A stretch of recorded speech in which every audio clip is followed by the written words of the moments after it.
Well, for some of you, like fans of Bears football, it's 4 weeks through the NFL season and you're already done with 2023 and you're forward looking. You're in the future. Visionaries, like CEOs of your own little football paradise, right? That's what a CEO should be, a chief vision officer. It's all about what's around the corner. What's coming up a year, 2 years, 3 years, 5 years down the pike. Let these other fans of these other teams that can win games and potentially contend for a championship, let them be close-minded and focused on the here and now. You're looking at the future. And yes, for Bears fans and fans of other teams, it's already migrated to 2024 time, which means it's time to start.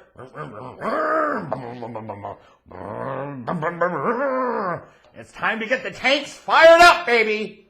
And on that note, it's only fitting that I'm here to give you an updated, now that we are 4 weeks through or so through the NFL season, an updated 2024 mock draft. It's only going to be a one-round edition this time, but that is fine. You can look at all of my picks, 1 through 32, in the description box below, and you, of course, are welcome to layer on your thoughts as well. The draft order I used is from tankathon.com. It's not perfect or accurate, but it was close enough. I'm not going to spend time actually trying to craft this, and I'll just use somebody else's, blame them for some of the picks technically being out of sequence and out of order. But what isn't out of sequence and out of order right now is that through 4 weeks of the season, and certainly there will be a way to fumble this bag one way or another. There's too much time left in the year for this to go to plan. But right now, it's the Chicago Bears football, that if the season ended today, would have the top 2 picks in the 2024 NFL Draft. And let me be perfectly clear here. If the Chicago Bears have the number 1 pick in the 2024 NFL Draft, there is absolutely no positive way you could sit there and keep Justin Fields. That's stupid. That is beyond idiotic, moronic. Why the fuck would you do that? Furthermore, the Bears should not only be firing their head coach and their offensive coordinator, they should also be firing their general manager sometime between now and the end of the season. Which means that team president Kevin Warren should be getting everybody on the same page, meaning he hires the GM, who hires the head coach, who works with the GM to identify the right quarterback for the future.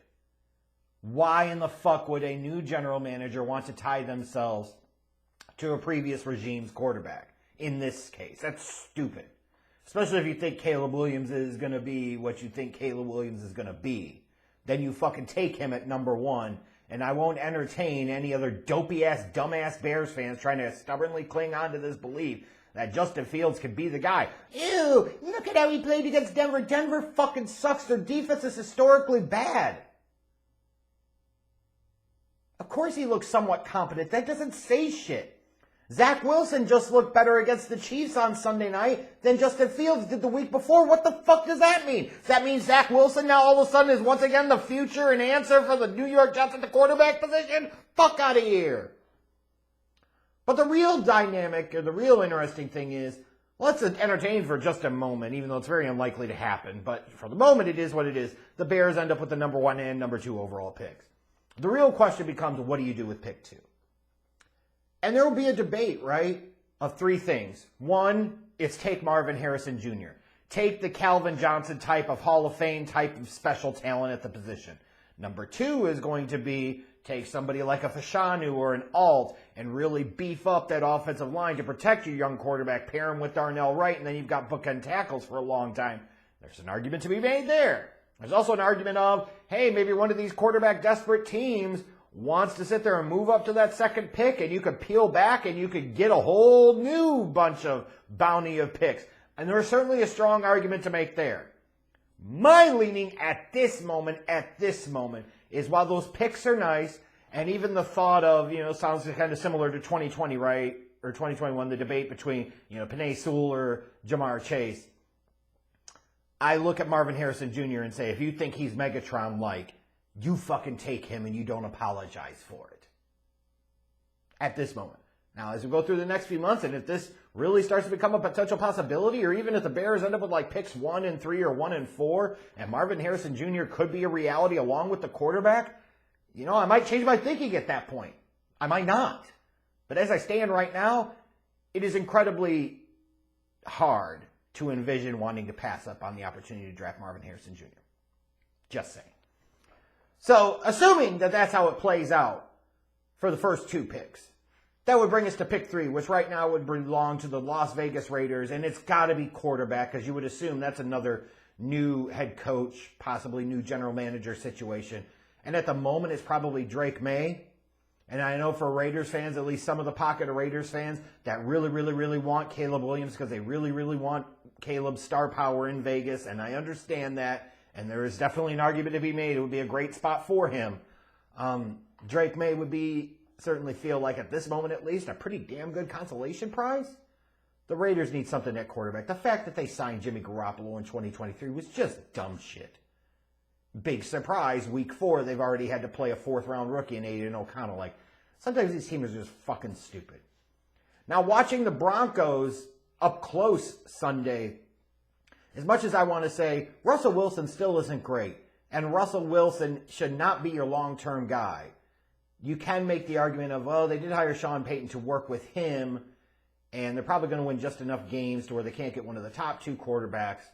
Then do you take a look at fixing your historically bad defense? Yeah, in this case, Jer'Zhan Newton from Illinois. I'm sure there'll be a lot of debate about whether one of the D ends or D linemen or edge rushers, who's the best in this class.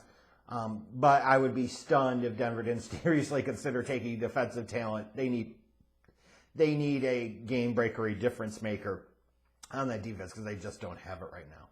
The Vikings at pick 5. Like, this is where it gets interesting, right? End of the Kirk Cousins era. Shedeur Sanders, is he QB3 in this draft? Is he QB2? Is he QB1? It would be interesting to see a division where you've got Caleb Williams with the Bears and Shedeur Sanders with the Vikings. That'd be a nice little rivalry for the next decade plus. I'd assume there's going to be at least 3 quarterbacks go really high in this draft because in general, you look at this quarterback class right now, at least on the surface, it shapes up to be pretty strong. Like you'll notice I've got Caleb Williams going 1, I've got Drake Maye going 3, Shedeur going 5, then I've got McCarthy from Michigan going 17 to Washington, Bo Nix 19 to Atlanta. God knows they need a fucking quarterback. Like, what's the fucking point of drafting Kyle Pitts and Drake London and Bijan Robinson as high as you do, and then you trot out there Desmond Ridder? Like, that's a team that desperately needs that star quarterback. And then I've got the Bucs taking Michael Penix Jr. at pick 27, and anywhere but Chicago because I can only envision adding an S instead of an X on his name for years. Count me out on that, right? But this quarterback class looks to be pretty good. This draft in general has some big-time marquee name talent up top. When you talk about freaking Caleb Williams and Drake Maye, you talk about Marvin Harrison Jr., you talk about Olu Fashanu and maybe Joe Alt in that mix. You talk about somebody else like maybe a McKinstry. Brock Bowers certainly is in that mix. Like, you've got what feel like some really elite-type talent there. So this is a great draft to have multiple first-rounders in. So time to celebrate if you're a Bears fan, right? But other things that stand out to me in this draft class, the offensive tackle group looks really damn good. It looks great at the top, and it looks pretty deep. Same thing with the wide receiver group. You'll notice I got a number of wide receivers going round 1 here, and I'd be stunned if that didn't happen because this class early on looks pretty damn good. Quarterback, like I said, that's good. In terms of what's the best position group right now, it's probably either offensive tackle or probably wide receiver, I would say. Well, maybe you could say quarterback in there too. Right now, it looks like a kind of softer class in terms of defensive backs. But we'll see a little bit softer class in terms of interior linemen. But man, this looks like this could be a really, really good draft class. And, you got a lot of teams that might be desperate for a quarterback this year. There's going to be plenty of them to be had. Meanwhile, if the Bears end up with picks 1 and 2, holy cow, it could change the trajectory of that franchise in a hurry. Until they screw it up, because that's what There's football all he does.